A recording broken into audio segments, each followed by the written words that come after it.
شریعت اسلامیہ میں، دین محمدی صلی اللہ علیہ وسلم میں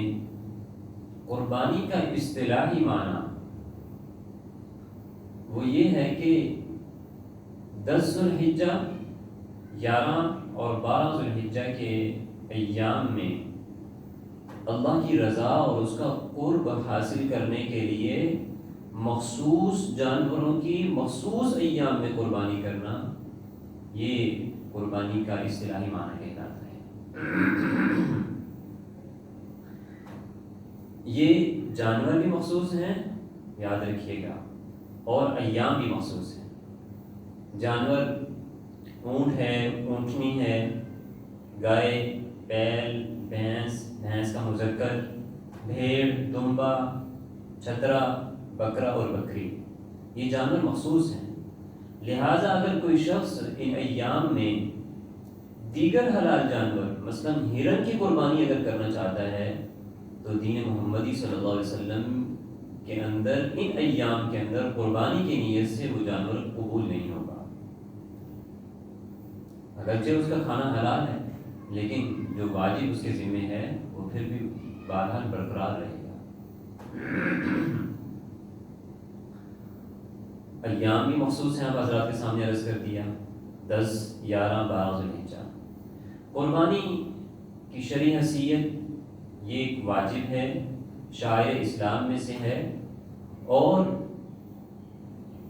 اللہ اکبر، حضور نبی کریم صلی اللہ علیہ وسلم، صحابہ کرام، تابعین، تبع تابعین کا متواتر عمل ان ایام کے اندر مخصوص حلال جانوروں کی قربانی کرنے کا عمل رہا ہے، وہ یہ واجب عمل ہے۔ قربانی کے جانور کو اللہ تعالیٰ نے شعائر اسلام میں شمار کیا ہے۔ شعائر کہتے ہیں علامت کو، تو دین اسلام کی علامت جیسے خانہ کعبہ ایک بہت بڑی علامت ہے دین اسلام کی، اس کی تعظیم جس طرح کرنا ہمارے اوپر لازم اور ملزوم ہے، اسی طرح قربانی کا جانور بھی شعائر اسلام میں سے اس کی تعظیم کی جائے، اس کا احترام کیا جائے۔ اللہ نے کیا فرمایا قرآن کریم میں سورہ حج کے اندر، وَالْبُدْنَ جَعَلْنَاهَا لَكُمْ مِنْ شَعَائِرِ اللَّهِ، یہ قربانی کے جو اونٹ ہم نے تمہارے لیے پیدا کیے ہیں، ان قربانی کے اونٹوں کو اللہ نے شعائر اسلام میں شمار کیا۔ فرمایا لَكُمْ فِيهَا خَيْرٌ، تمہارے لیے ان جانوروں کے اندر اللہ نے خیر رکھی ہے۔ فَاذْكُرُوا اسْمَ اللَّهِ عَلَيْهَا صَوَافَ، بس جب تم ان جانوروں کی ٹانگیں باندھ لو